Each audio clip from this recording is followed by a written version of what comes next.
ओम नमो भगवते वासुदेवाय।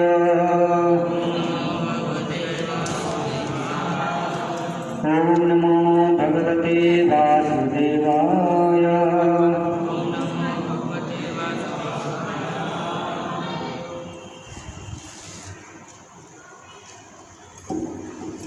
हरे कृष्ण। भगवद गीता यथारूप अध्याय 15 श्लोक संख्या 1 से 5 हम पढ़ेंगे। पहले एक पढ़ेंगे। हरे कृष्ण।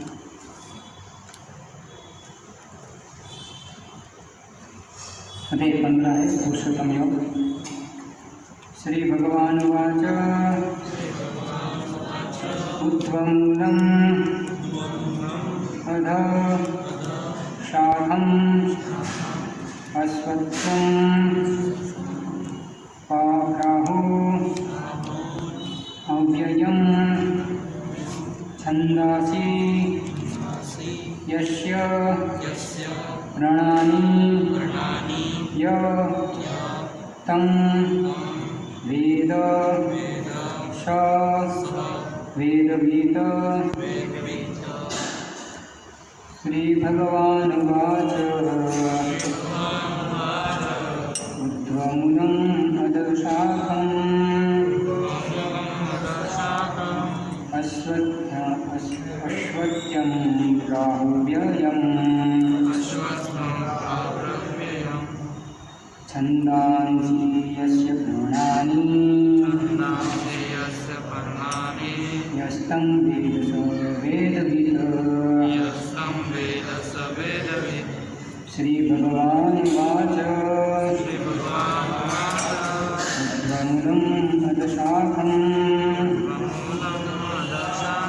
अश्वत्थं प्राहुः अव्ययम् छन्दांसि यस्य पर्णानि यस्तं वेद स वेदवित्। श्री भगवान उवाच ऊर्ध्वमूलम् अधःशाखम् अश्वत्थं प्राहुः अव्ययम् छन्दांसि यस्य पर्णानि यस्तं वेद स वेदवित्।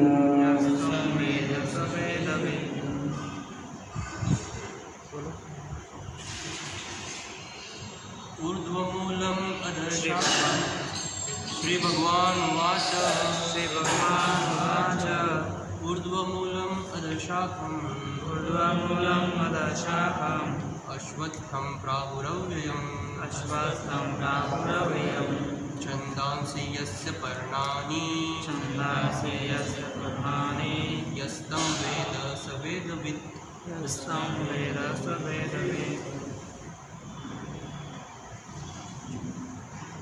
श्री भगवान उवाच ऊर्ध्वमूलम् अधःशाखम् अश्वत्थं प्राहुरव्ययम् छन्दांसि यस्य पर्णानि यस्तं वेद स वेदवित्।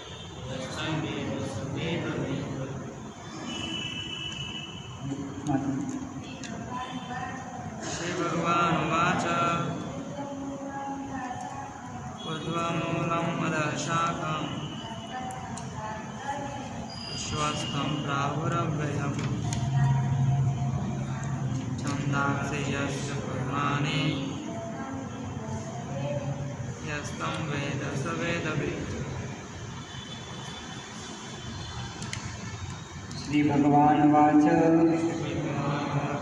भगवान ने कहा ऊर्ध्वमूलम् ऊपर की ओर चढ़े, अधः नीचे की ओर, शाखम् शाखाएं, अश्वत्थं अश्वत्थ वृक्ष को, राहु कहा गया है, अव्ययम् शाश्वतम शाश्वत छंदांसि छंदांसि वैदिक स्तोत्र वैदिक स्तोत्र यस्य जिसके जिसके रणानि प्रणाली पत्ते पत्ते जो कोई जो कोई तम हम उनको उनको वेद वेद जानता है जानता है स सब वह वेद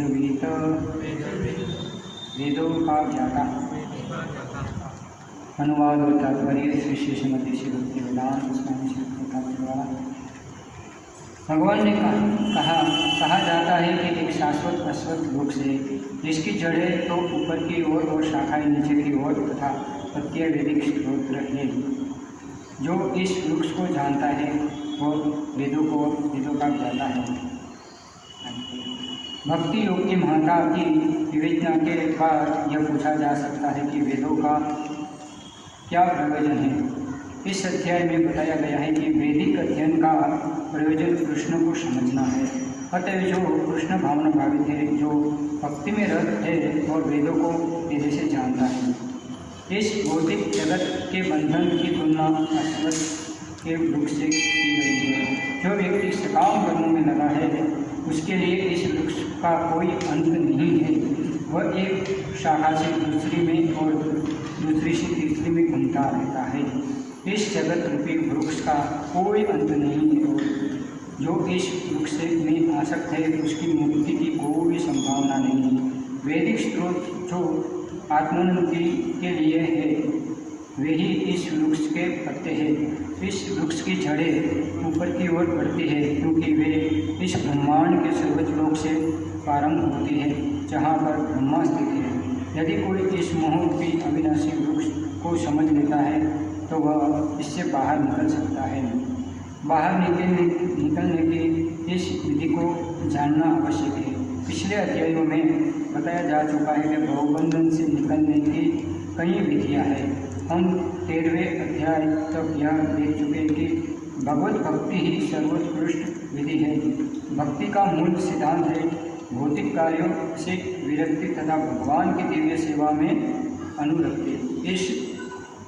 इस अध्याय में प्रारंभ से संसार में आसक्ति तोड़ने की विधि का वर्णन हुआ है। इस संसार की जड़ें ऊपर को बढ़ती है। इसका अर्थ है कि ब्रह्मांड के सर्वोच्च लोक से पूर्ण भौतिक पदार्थ से यह प्रक्रिया शुरू होती है। वहीं से सारे ब्रह्मांड का विस्तार होता है जिसमें अनेक लोग उसकी शाखाएँ के रूप में होते हैं। इसके फल जीवों के कर्मों के फल के अर्थात धर्म अर्थ काम तथा मोक्ष के घोतक है। यदि भी इस संसार में एक वृक्ष का जिसकी शाखाएँ नीचे की ओर तथा जड़ें ऊपर की ओर हो कोई अनुभवी नहीं है, किंतु बात कुछ ऐसी है कि ऐसा वृक्ष जलाशय के निकट पाया जा सकता है। हम देख सकते हैं कि जलाशय के तट पर उगे वृक्ष का प्रतिबिंब जल में पड़ता है तो उसकी जड़ें ऊपर तथा शाखाएँ नीचे की ओर दिखती है। दूसरे शब्दों में ये जगत रूपी वृक्ष आध्यात्मिक जगत रूपी वास्तविक वृक्ष का प्रतिबिंब मात्र है। इस आध्यात्मिक जगत का प्रतिबिंब हमारी इच्छाओं में स्थित है। जिस प्रकार वृक्ष का प्रतिबिंब जल में रहता है, इच्छा ही इस प्रतिबिंबित भौतिक प्रकाश में वस्तुओं में स्थित होने के कारण जो व्यक्ति इस भौतिक जगत से बाहर निकलना चाहता है उसे वैश्लेषिक अध्ययन के माध्यम से इस वृक्ष को भली भांति जान लेना चाहिए। फिर वह इस वृक्ष से अपना संबंध विच्छेद कर सकता है। यह वृक्ष वास्तविक वृक्ष का प्रतिबिंब होने के कारण वास्तविक प्रतिरूप है। आध्यात्मिक जगत में सब कुछ है। ब्रह्म को निर्विशेषवादी इस भौतिक वृक्ष का मूल मानते हैं और सांख्य दर्शन के अनुसार इसी मूल से पहले प्रकृति पुरुष और तब 3 गुण निकलते हैं और फिर 5 स्थूल तत्व 5 महाभूत, फिर 10 इंद्रियां मन आदि। इस प्रकार वे सारे संसार को 24 तत्वों में विभाजित करते हैं। यदि ब्रह्म समस्त अभिव्यक्तियों का केंद्र है तो एक प्रकार से यह भौतिक जगत 180 अंश गोलार्ध में है और दूसरे 180 अंश गोलार्ध में आध्यात्मिक जगत है। क्योंकि यह भौतिक जगत उल्टा प्रतिबिंब है, अतः आध्यात्मिक जगत में इसी प्रकार की विविधता होनी चाहिए। प्रकृति परमेश्वर की बहिरंग शक्ति है और पुरुष साक्षात परमेश्वर है। इसकी व्याख्या भगवद गीता में हो चुकी है। क्योंकि यह अभिव्यक्ति भौतिक अतः क्षणिक है, प्रतिबिंबित भी क्षणिक होता है, क्योंकि कभी वह दिखता है और कभी नहीं दिखता, परंतु वह स्तोत्र जहाँ से वह प्रतिबिंबित होता है शाश्वत है। वास्तविक पुरुष के भौतिक प्रतिबिंब का विच्छेदन करना होता है।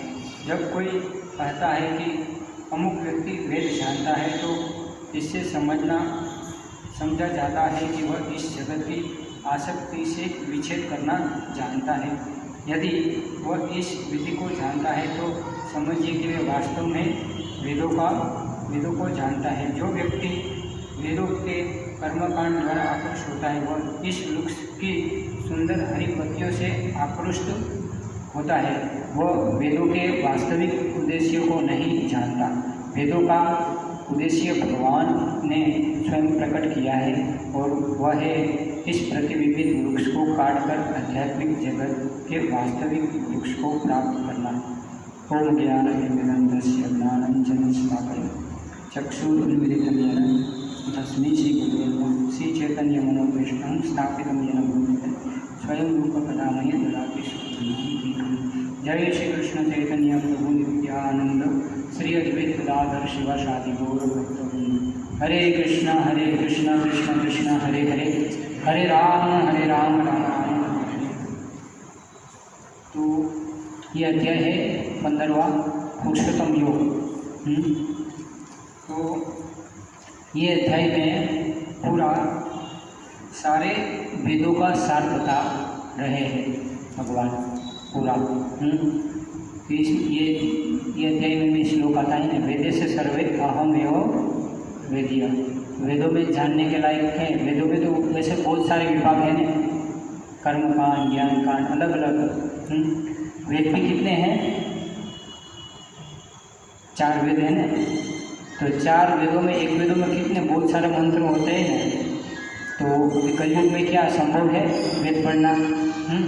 तो इतने सारे मंत्र भी कोई याद नहीं रख सकता।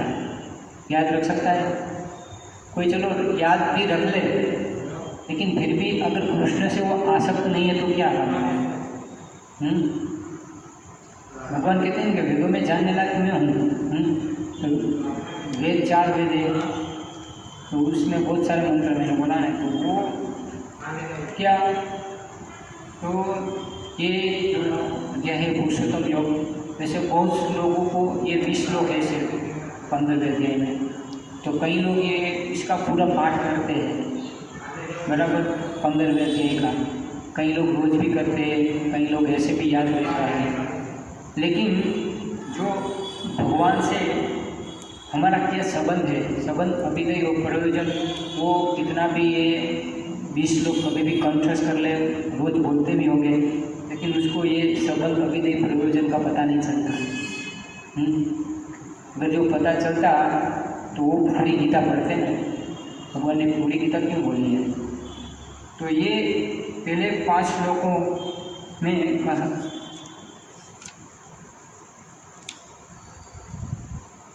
ये पहले 5 श्लोक में कहते हैं भगवान कि संसार कैसा है और इस संसार में कैसे निकला जाएगा और निकल के भगवान में कैसे आसक्त रहा जाए।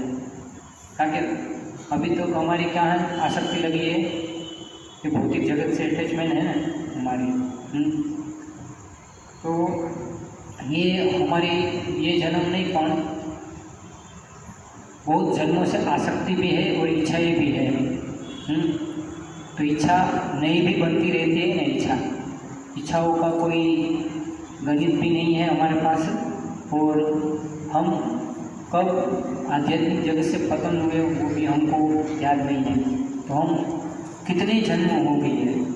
तो ये आसक्ति इतनी आसान है ये जन्म में काटना। चाहे हम 24 कलाक हरे कृष्ण करें ना, तो भी इतना आसान नहीं है।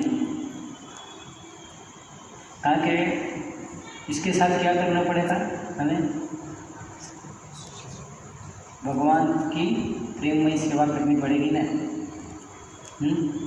अगर भगवान को जानना है तो कैसे, सिर्फ नॉलेज से क्या जान पाएंगे आप? उसके लिए कुछ करना भी होगा ना। इसलिए तो भगवान भी कहते हैं ना कि पत्रम पुष्पम फलम तोयम भक्त्या प्रयच्छति। तो भगवान ये 4 चीज़ स्वीकार करते से, अगर कोई धनी से धनी है तो वो भगवान के लिए अच्छे से अच्छी सेवा कर सकते हो। अगर कोई गरीब है तो वो भी भगवान की सेवा तो कर ही सकता है। और प्रभुपाद कहते हैं कि अगर भगवान किसी के हाथ का ग्रहण कर ले तो कभी उसको दरिद्रता नहीं रहेगी। लेकिन क्या है, यहाँ हम ढूंढते रहते हैं। भगवान जिसका हाथ खा ले फिर उसके पास दरिद्रता रहेगी। लेकिन हमको क्या, ये सब बाकी उलझन में पड़े रहते हैं। तो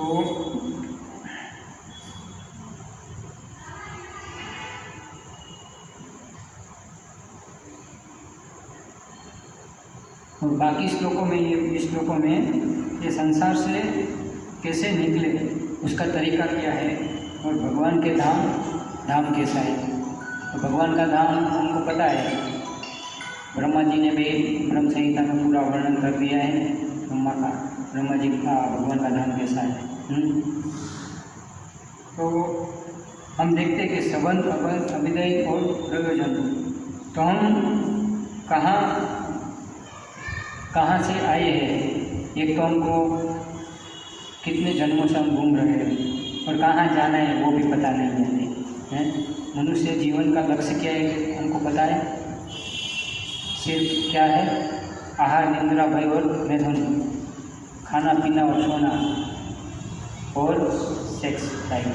इसके अलावा कोई पर्पस है विशेष? हर जीव का यही है, सब लोग इसके पीछे भाग रहे हैं। कुत्ता भी योग करता है, हम भी वही करते हैं, क्या फर्क है? हमारी चेतना तो वही है ना। तो भगवान ने क्या है, विशेष ये जीव को स्वतंत्रता तो दी है और बुद्धि भी दी है ना। तो हम उसका उपयोग कहाँ करते हैं ज़्यादा? ये भौतिक जगत में ज़्यादा हम कैसे फंसे उसकी तैयारी ज़्यादा करते हैं, निकलने की कम करते हैं। कैसे ना, हमको कोई भी चीज़ में संतुष्टि नहीं है। हमारे पास कैसे ना कि पर्याप्त मात्रा में हमारा जीवन चल सके उतना हमको मिलता है, गुजरान चल जाए उतना पैसा मिलता है, तो फिर दूसरा कुछ करने की ज़रूरत है?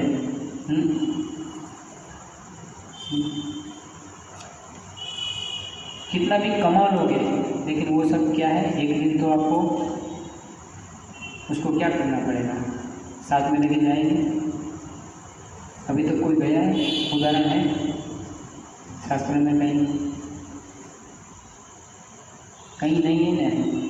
फिर भी इसलिए तो भागवत में ऐसे बहुत सारी कथाएं हैं ना,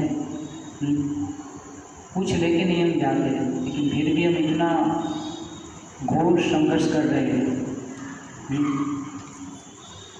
तो ये संघर्ष ज़रूरत नहीं है, ज़्यादा नहीं। किसमें देना चाहिए हमें? ये शास्त्र जो है वो पढ़ने में टाइम निकालना चाहिए, गीता भागवतम। हमारा टाइम ऐसे जैसे पानी की तरह जा रहा है। जीवन भी क्या है, टर्मल है, हमारा फाइनल नहीं कि हम 100 साल जिएंगे। कोई गारंटी दे सकता है कि इतने लोग बैठे हैं इसमें, ऐसे क्या मैं 100 रुपये के स्टैम्प पर लिख के देता हूँ कि मैं 100 साल तक जीऊँगा, ऐसे कोई लिख के दे सकता है? कौन है? अगर कोई लिख के देता तो वो समझ लेना कि महामूर्ख है। काका हमारा जीवन टर्मल है, अभी एक क्षण के बाद क्या होगा हमको पता नहीं। कलयुग में भले 100 साल की आयुष्य है, लेकिन अभी के लोग नहीं जिएंगे। सभी की चेतना क्या हो गई है, दूषित है ना ज़्यादातर। भोग में लिप्त है, तो कहाँ से जितना ज़्यादा भोग करेंगे तो आपका आयुष्य उतना ही जल्दी खत्म होने वाला है। जो ज़्यादा भोग करते हैं उसको वैराग्य नहीं आता, आएगा। भोग मतलब बहुत सारा भोग होता है ना, ऐसा नहीं ज़्यादा पैसा कमाना, ज़्यादा बंगला बनाना, बहुत सारी इच्छा भी होती है ना, तो वो छोड़ना इतना आसान नहीं है। आगे एक इसलिए कहते हैं ना कि एक तलवार में, एक म्यान में दो तलवार नहीं रहती, या भोग या त्याग। वैसे भी हम कितने जन्मों से भोग तो करते ही आए हैं ना, फिर भी हमको ज़्यादा उसमें रुचि होती है। हमको त्याग में नहीं दोगे, कोई बोलेगा तो भी हमको रुचि नहीं होती।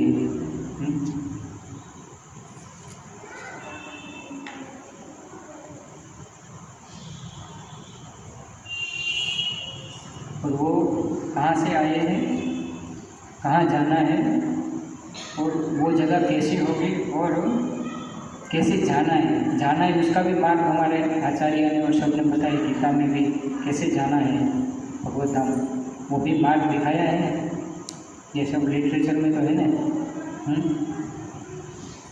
कि नहीं है?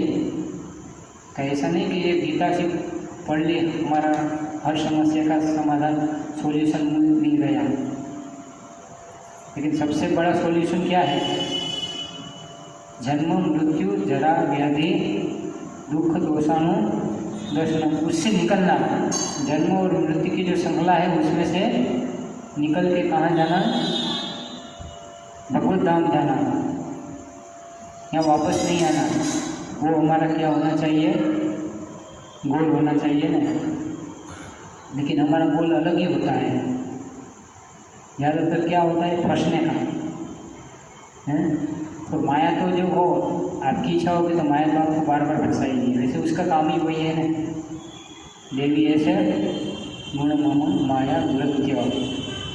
क्योंकि हमने क्या कृष्ण का शरण नहीं लिया, इसलिए माया तो आपको अच्छी तरह घुमाएगी।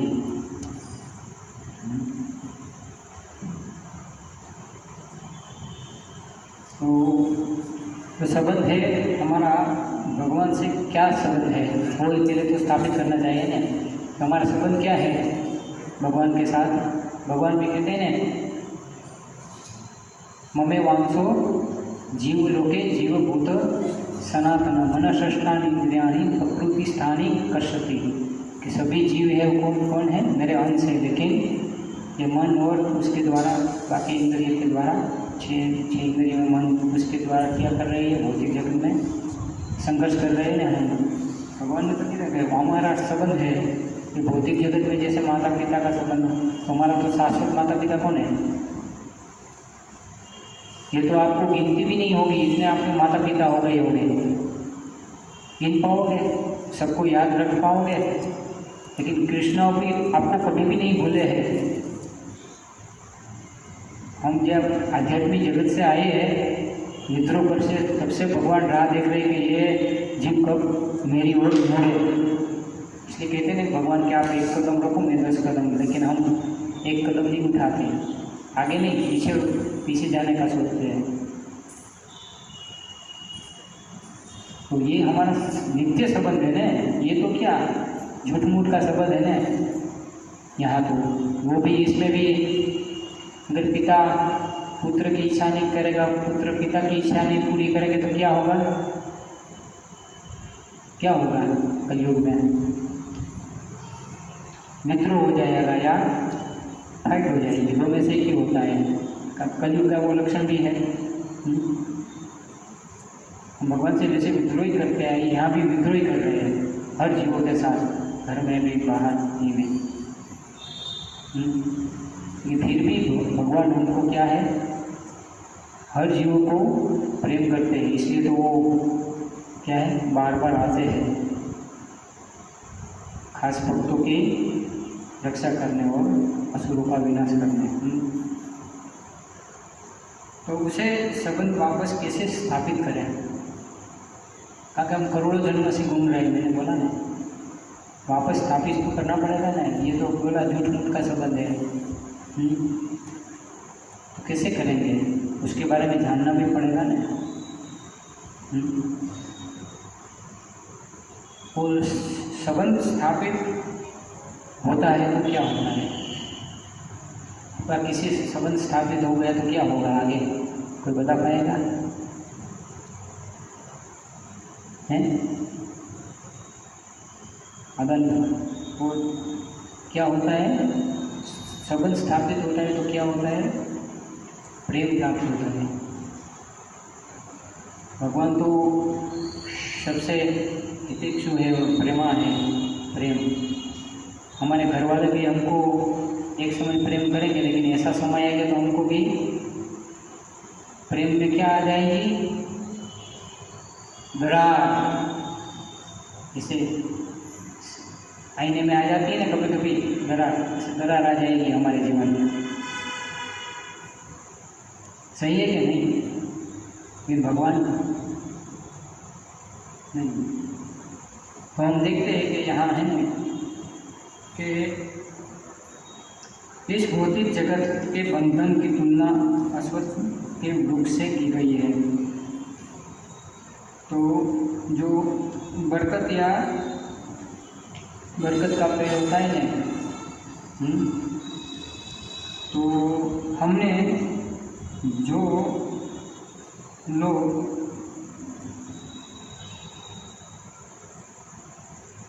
हम लोगों ने जो ये मायावी संसार को बना रखा है, बराबर। तो मायावी संसार क्या है, बार बार उसमें हम टेलीविजन में हैं, भ्रमित है। तो हमने भी एक संसार खुद का बनाया है। ये संसार भौतिक जगत तो है पूरा, क्या है, मोहित करने वाला है हर जीव को। तो हमने भी एक ऐसा खुद का संसार कर लिया है ना, खड़ा। तो उसमें क्या है, हमारा पैसा एक तो आता है, फिर आता है हमारा बहुत सारा प्लान होता है, अनगिनत प्लान करते हैं। फिर होता है हमारा संसार खुद का भी, और होता है हमारा धन, धन से भी आसक्त होती है। और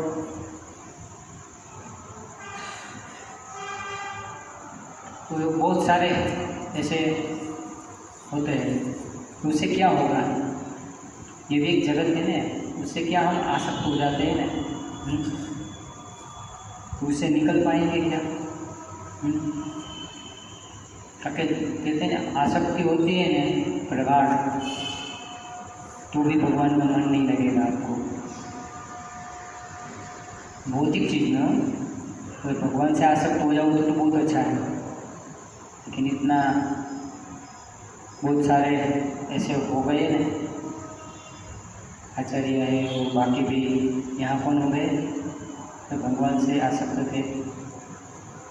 संत तुकाराम, नरसिंह मेहता गुजरात में हो गए, उसको तो भगवान कितनी 52 यानी 52 बार मिलने आए थे। हमको कितने खरबों जन्म से घूम रहे, एक बार भी भगवान आए मिलने हैं? नरसिंह मेहता जूनागढ़ में हो गए, वो भी ऐसा नहीं ग्रस्त थे वो कहते हैं कि वो जब मल्हार राग गाते थे ना, तो भगवान हाजिर हो जाते, बारिश भी होती है। हमारी वाणी में ऐसा है ताकत, और इतना भगवान से आसक्त है हम। उसने तुकाराम घर संसार माना, लेकिन उसमें इतना इन्वॉल्व है। नरसिंह मेहता भी नहीं है।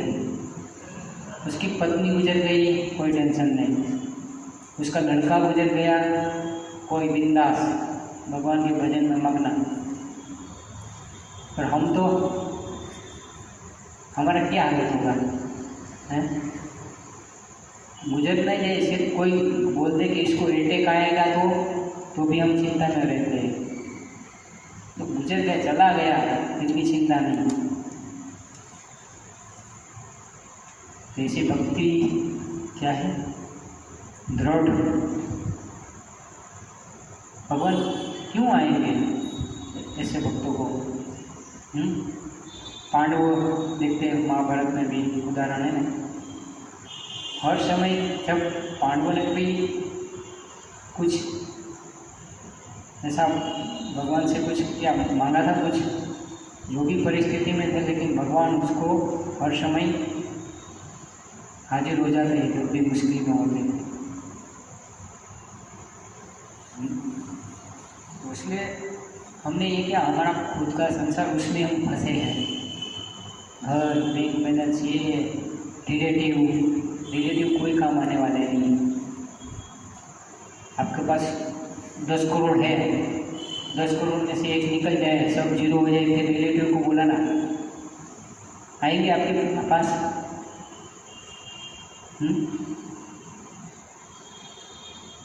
कोई नहीं आएंगे। तो सबको क्या है, लालच होती है ना। सब होती जगत में लालचू लोग हैं। संबंध क्या है, लालच का है कि मेरा ये काम होगा, तो निस्वार्थ कोई नहीं है।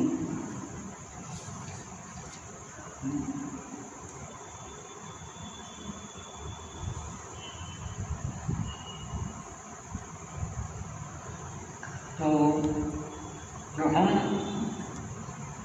तो ये संसार को क्या है, अश्वत्थ वृक्ष कहते हैं, बराबर। और हम जगत में रहते हैं और उतना ही हम, मैंने बोला ना, फंसते जाते हैं ये जगत में, निकालने का ट्राई नहीं करते। ये बरगद जो बोला ना कि बरगद का पेड़ और दूसरा क्या पेड़ उसके जैसा, तो उसकी टहनी और सब मिक्स एक हो जाती है, तो उसमें पता नहीं चलता कि उसकी जड़ कहाँ है या हूँ, तो उसमें हम अटक जाते हैं। उसका कुछ सोर्स तो मिलना चाहिए ना, कि ये कहाँ से उत्पन्न हुआ है, वो कहाँ। तो ये पूरा टहनी और सब एक दूसरे से मिल जाते, तो हम उसमें ही घूमते रहते हैं। हमारी भी ऐसी हालत है ये संसार में, कि पुरुष के समान। तो इसलिए कहते हैं कि ये जो शाश्वत है, लेकिन फिर भी उसका क्या है, बार बार पतन होता है। फिर भी ऐसे भी ये जो पंच महाभूत है, वो भी क्या है, शाश्वत है ना, लेकिन फिर भी उसका क्या है, प्रलय होता रहता है। तो हम भी ये इसमें क्या है, आसक्त होने के कारण उसमें इतना गहरा आसक्त हो जाते हैं कि हम ये जीवन को नहीं देख पाते। और हमारी इच्छाएं भी होती है, अच्छी भी होती है, बुरी भी होती है।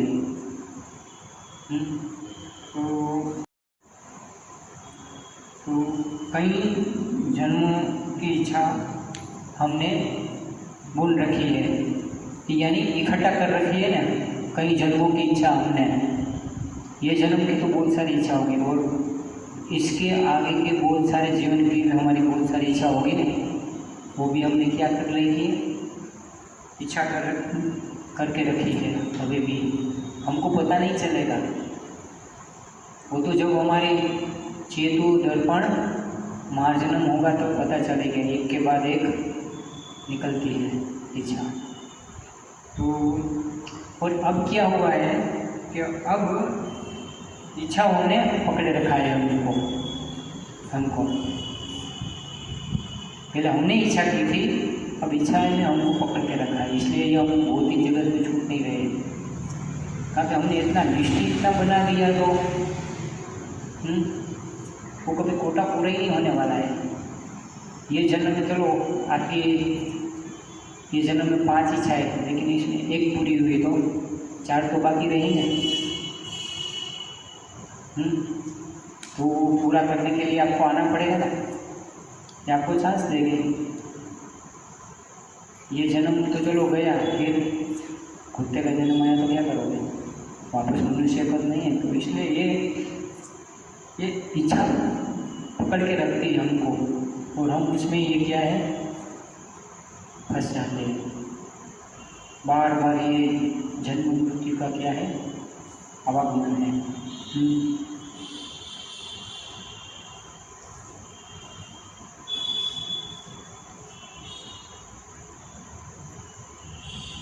तो ये अस्वस्थ है। अस्वस्थ का और एक मतलब भी होता है, स्व का मतलब है कल और अ का मतलब है कल नहीं होगा। हम भी नहीं रहेंगे, हमारी इच्छा रहेगी, लेकिन हम ये शरीर को जाने वाला है। ये वृक्ष भी क्या है, आध्यात्मिक जगत का रिफ्लेक्शन है ना।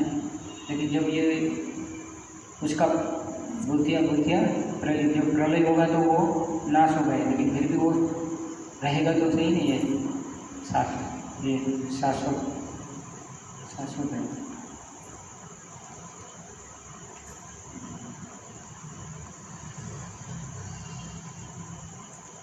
तो ये जगत भी क्या है, अनित्य है ना। और हमारा जो संसार हमने बसा के रखा है, वो हमारा संसार भी क्या है, अनित्य और बदलता रहता है। इस जन्म में चलो मनुष्य है, लेकिन अगले जन्म में हम कोई 20-80 लाख जन्म में हो सकते हैं ना हमारा जन्म। हमारी चेतना के ऊपर आधार है ना। क्या है श्लोक, यम यम वापी स्मरण भावम। इच्छा ये नहीं, हाँ हमारी इच्छा है नहीं कि पूरा भगवान के ऊपर सरेंडर, कि उसकी इच्छा पूरी करना वही मेरा एक लक्ष्य है।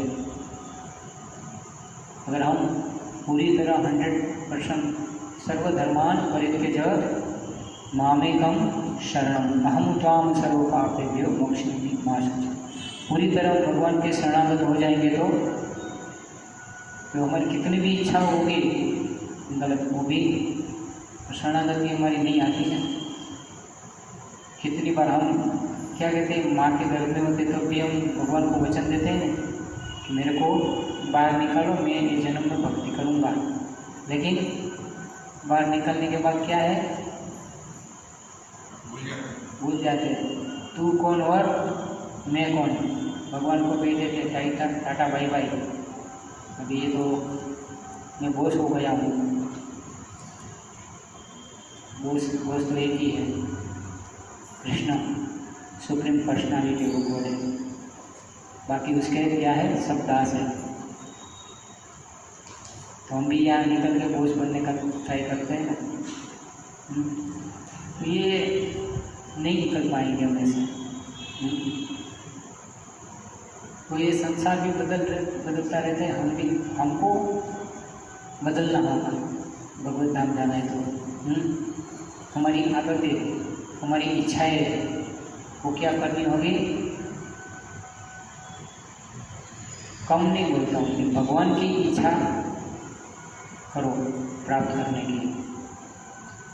कहाँ की इच्छा भी शून्य नहीं हो सकती, आप पूरा जीरो नहीं कर सकते। जीरो कर दोगे तो क्या होगा, हम क्या निर्विशेष शून्यवादी के कुछ कोई नहीं, जैसे निराकारवादी और क्या है उसकी तरह। इच्छा रखनी है, लेकिन भगवान के सानिध्य में जाने की इच्छा, भगवान के धाम जाने की इच्छा रखनी है ना।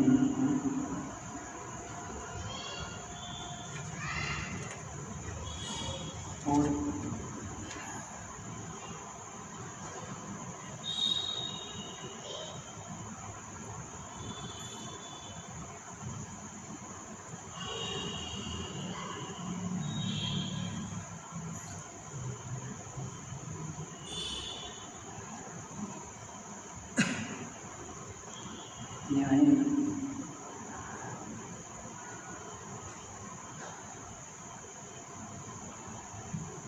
यस्तम वेद स वेदविद, यानी वेदों का लक्ष्य क्या है, वो तो मैंने बोल दिया कि तो वेदों का लक्ष्य क्या है, हमें भगवान को जानना। भगवान कहते हैं ना, वेदों में जानने लायक तो मैं ही हूँ।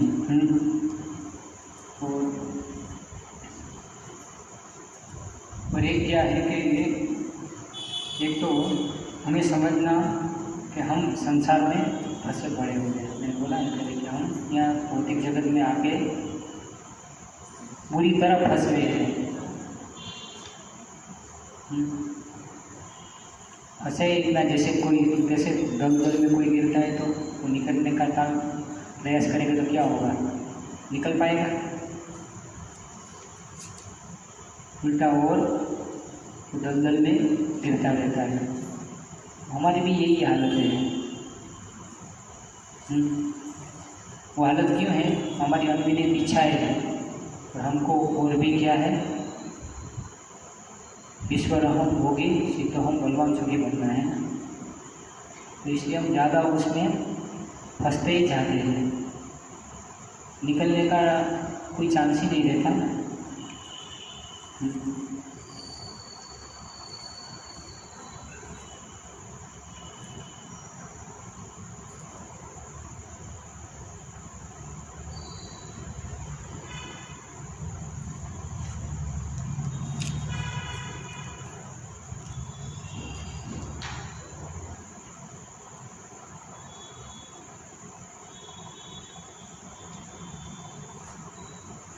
तो मैंने बोला कि जो वेदों के जो स्त्रोत है, मंत्र है, पढ़ते हैं बराबर, हाँ, तो वो वेदों का लक्ष्य नहीं जानते। मैंने पहले ही बोला।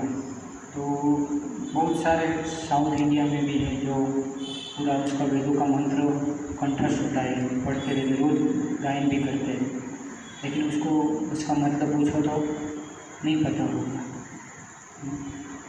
तो वो क्या है? अगर इतना सारा वेद मंत्र याद है और रोज भी कंठस्थ करते हैं तो भगवान ने क्या बोला? वेदों में जानने लायक मैं हूँ ना। तो इतना श्लोक पढ़ने के बाद तो उसको कृष्ण से आसक्ति होनी चाहिए ना, लेकिन नहीं होती। मैंने बोला ना, ये पुरुषोत्तम योग बहुत सारे कई लोगों को होगा। ये कैसे भी जो प्रचार करने वाले से पुरुषोत्तम योग ही पढ़ते हैं, उसको 20 के 20 लोग पूरे कंठस्थ हो गए, लेकिन वो क्या है, यहाँ कहते हैं कि वो लोग बेवकूफ़ हैं। इतना 1000 करोड़ मंत्र कंठस्थ रोज गायन भी करेंगे, लेकिन क्या है, भगवान से पा सकते नहीं है। तो क्या है, उसको बेवकूफ़ ना बोले तो क्या बोले? कीजिए ना, वो क्यों ज्ञान बोलते हैं? पोपटियो ज्ञान में सिर्फ कंठस्थ श्लोक बोलना है। उसका सही में जो किसी को कोई इसमें ऐसा नहीं, सभी लोग ज़्यादातर तो ऐसे ही हो कलयुग में। किसी को पूछना इसका क्या है मीनिंग, ये पूरा अध्याय का सार बता पाएंगे? 15वां अध्याय का पूरा A to Z हमारे जो आचार्य लोग तो बता दें, सबल अभिदय और क्या प्रयोजन है, वो लोग नहीं बता पाएंगे। देखना, पूछ लेना किसी को भी जो बोलते होंगे ये पूरा पुरुषोत्तम योग, उसके बारे में पूछो डिटेल में। ये प्रभुपाद ने इसकी क्या है कमेंट्री की है, तो इसमें एक एक शब्द विस्तार से वर्णन किया है।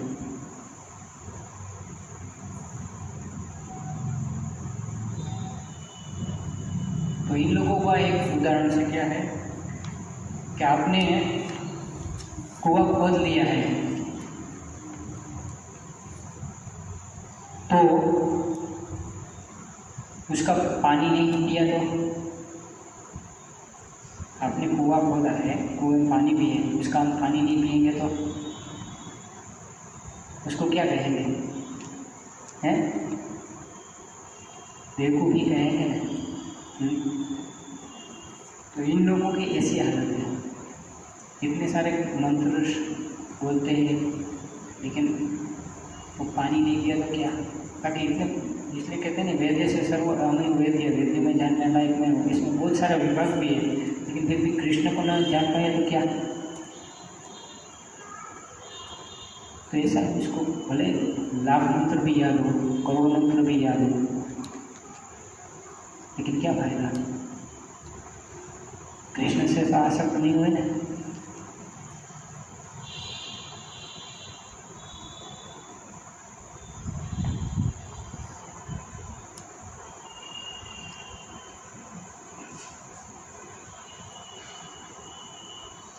तो दूसरा श्लोक में तात्पर्य अनुवाद करूँगा।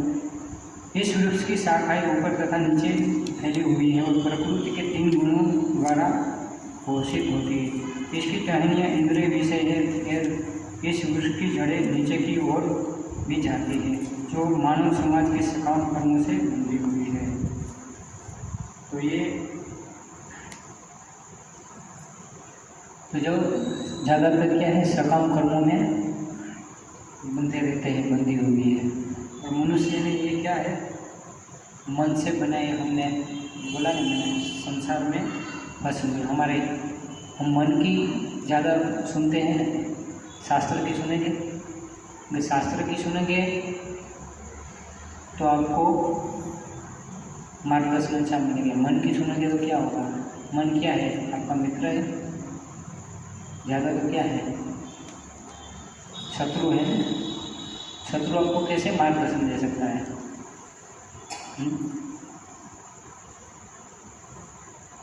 इसलिए क्या है कि हमेशा प्रभुपाद कहते हैं कि हमारा प्लान कभी नहीं चलेगा।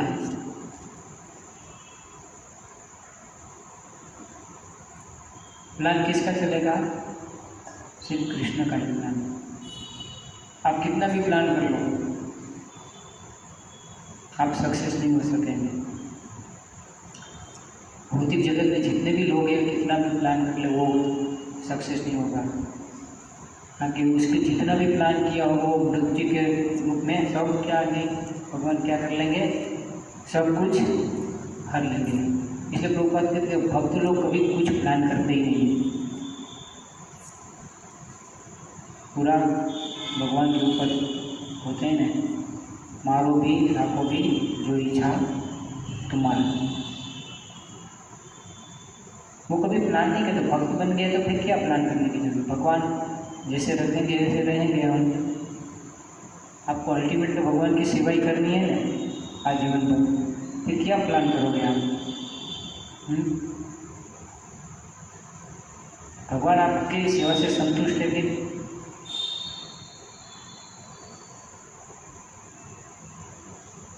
हाँ, जैसे नहीं, भगवान के प्लान भी करना चाहिए, लेकिन उनकी सेवा कैसे अच्छी की जाए। जैसे मंदिर बनाना, बहुत सारी सेवा होती है ना, लेकिन वो भौतिक जगत की तरह, भौतिकतावादी लोगों की तरह प्लान नहीं करना चाहिए। उसका प्लान कभी भी सक्सेस नहीं होगा। ये जन्म तो क्या, चलो हो भी जाए तो भी क्या होगा? हम जिससे बचने का प्लान करते हैं वो बच पाएंगे। इसलिए प्रभुपाद को भी बोला था ना एक टाइम डॉक्टर को, वो मर रहा था, वो जो डॉक्टर को बोलता है ना कि अभी मेरे को अभी 4 घंटा और जीवित रहने दो, प्रकृति रहने देगी। उसका टाइम ही पूरा हो गया तो क्या है, जिंदा रहेगा, उसको मरना पड़ेगा। इसलिए हमें क्या करना चाहिए, प्लान नहीं करना चाहिए। इसलिए भक्त लोग ज़्यादा बहुत प्लान नहीं करते। कृष्ण की इच्छा से पूरा जीवन जिए तो क्या होगा, उसका कल्याण ही होने वाला है। अगर भगवान की जो मार्गदर्शन में रहेगा, उसकी इच्छा पूरी करेगा तो उसको क्या तकलीफ। तो इसलिए क्या करना चाहिए हमें, भगवान की इच्छा सड़क हो। तो प्रभुपाद भी जो गए थे तो क्या है, उसको तो जहाज में वो अटैक भी आ गए थे, फिर भी भगवान को ऊपर ही छोड़ा नहीं था। तो अभी आप यहाँ लाए हैं विदेश में भी, बाद में भी उसको अटैक आया था, पता है ना, यूरोप में। फिर भी कृष्ण के ऊपर छोड़ा नहीं, कभी आप भी जो करना चाहिए। अगर आपकी इच्छा है कि आप प्रचार हो तो प्रचार करने देंगे, वरना पता ही नहीं 2 बार आएगा ना। हमें कभी भी मृत्यु से नहीं डरना चाहिए। मृत्यु सत्य सनातन है। जैसे भी हमारी कितनी बार तो मृत्यु हो ही गई है, हमको पता नहीं। जन्म भी कितनी बार हो गए, तो मृत्यु से हमें कृष्ण भावनाओं में आने के बाद मृत्यु से क्यों डरना? सत्य तो पता चल रहे हैं, जिसका जन्म है मृत्यु, न जायते नियते वा कदाचिन नायं भूत्वा भवितव्यम् अजो नित्य शाश्वत पुराणम न हन्यते हन्यमाने शरीर। आत्मा को तो कोई काट भी नहीं सकता, मार भी नहीं सकता, जगा भी नहीं सकता, तो फिर कुछ नहीं जाएगा क्या हमारा? पंचमहाभूत का शरीर तो जाएगा ना, आत्मा तो एज इट इज रहती है ना। तो डरना क्यों? कई बार ये लोग मृत्यु से वो डरते हैं। मृत्यु से कभी भी डरना नहीं चाहिए। सत्य सनातन बाहर वाले तो चलो वो तो भौतिकतावादी लोग डरेंगे, मतलब मृत्यु ऐसी क्या है, एक डेंजर और भयानक चीज़ है ना। जब मृत्यु आती है तो कभी किसी का प्राण जब शरीर से निकलता है तब किसी ने देखा है उसकी हालत? किसी ने किसी को उसका अनुभव है? मेरे को अनुभव है। जो सिविल हॉस्पिटल में मैं जहाँ था तो वो एक स्त्री थी, वो पूरा जल गई थी। वो इतनी चिल्ला रही थी कि बाद में कम से कम 80% जल गई थी, बचने का चांस ही नहीं था। तो थोड़ी सी एक क्या है वजह से क्या कहते हैं ना, मन के ऊपर भूत सवार होता है तो फिर वो अच्छा बुरा नहीं छोड़ते।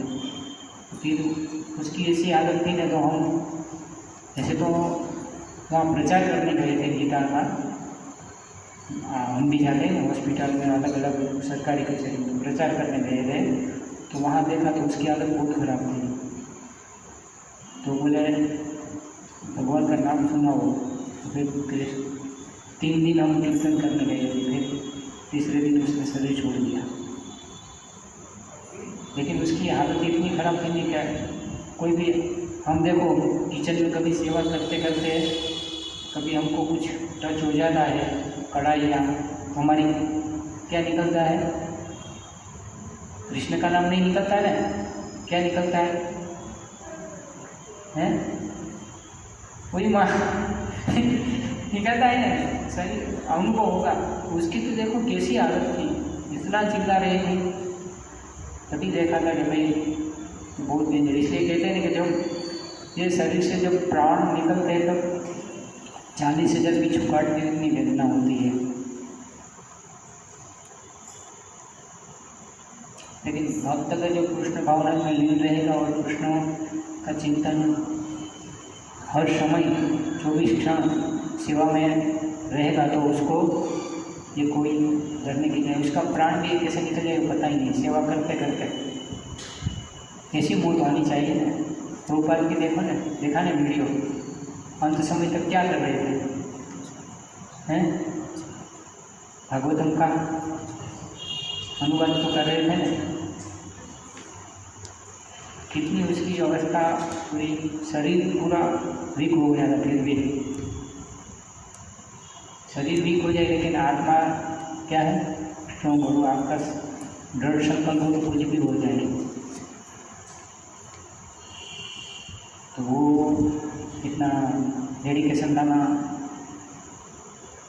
आसान नहीं है, या बोलना आसान है, लेकिन फिर भी हर एक के जीवन में वो स्टेज जब आए तो, लेकिन ऐसा प्रयास करना चाहिए।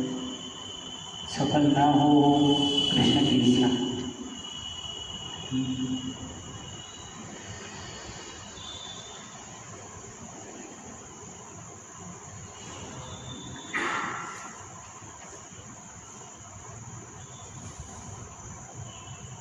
तीसरा सूत्र था, इस वृक्ष के वास्तविक स्वरूप का अनुभव इस जगत में नहीं किया जा सकता।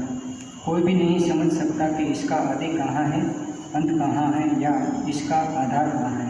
लेकिन मनुष्य को चाहिए कि इस दृढ़ मूल वाले वृक्ष को विरक्ति के शस्त्र से काट गिराए।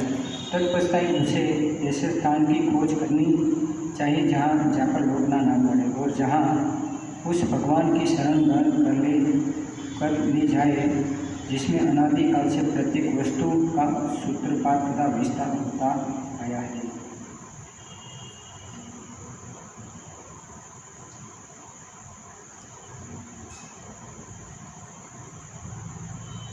यानी क्या है, हमारी भोग करने की इच्छा क्या करनी चाहिए, कम करनी चाहिए ना।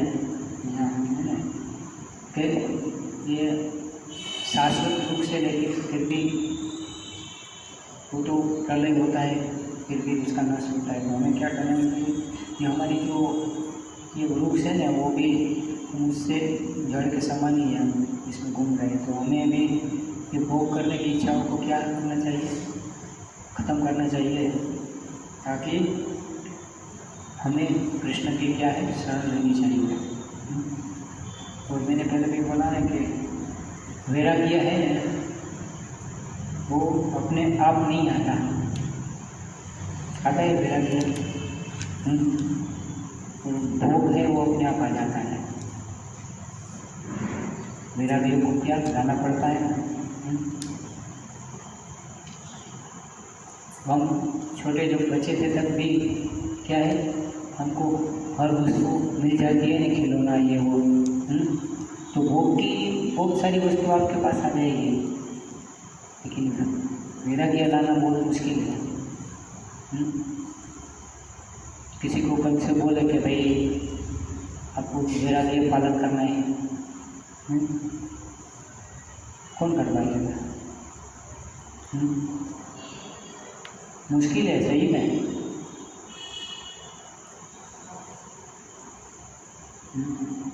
भोग की वस्तु आपको बहुत सारी मिल जाएगी, भौतिक जगत ऐसी तो बनाया है आपको। अभी कलयुग में तो बहुत आसान हो गया है सब,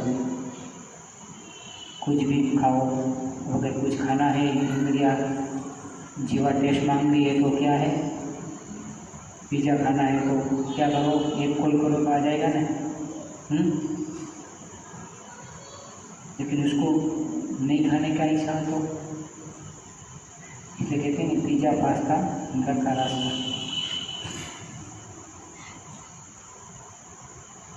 सही में देखा ही है ना कई बार, इसमें क्या कभी कभी कॉकरोच निकलते हैं, छिपकली निकलती है। ऑनलाइन मंगाओ कभी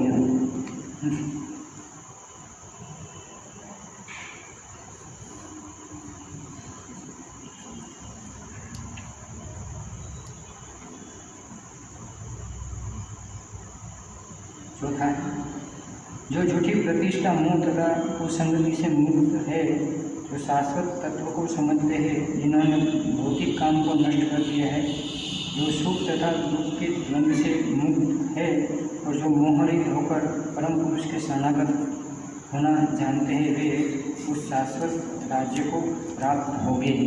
होते हैं। मैंने ये जो 5वां श्लोक है वो क्या है कि वो ये जो झूठी प्रतिष्ठा मोह तथा कुसंगति से मुक्त है, वो शाश्वत तत्व को समझते हैं, और जिन्होंने भौतिक काम को नष्ट कर दिया है, ये सुख तथा दुख के द्वंद्व से मुक्त और मोह रहित होकर परम पुरुष शरणागत होना जानते हुए शाश्वत राज्य को, शाश्वत राज्य क्या है, भगवान का ध्यान है।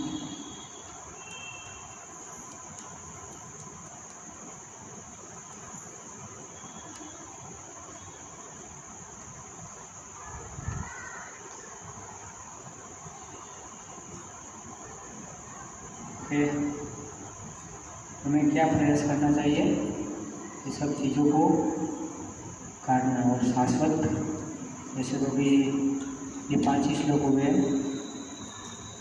अभी और भी है, दूसरी बार देखूँगा टाइम। ओके, हरे कृष्णा। इसी का कोई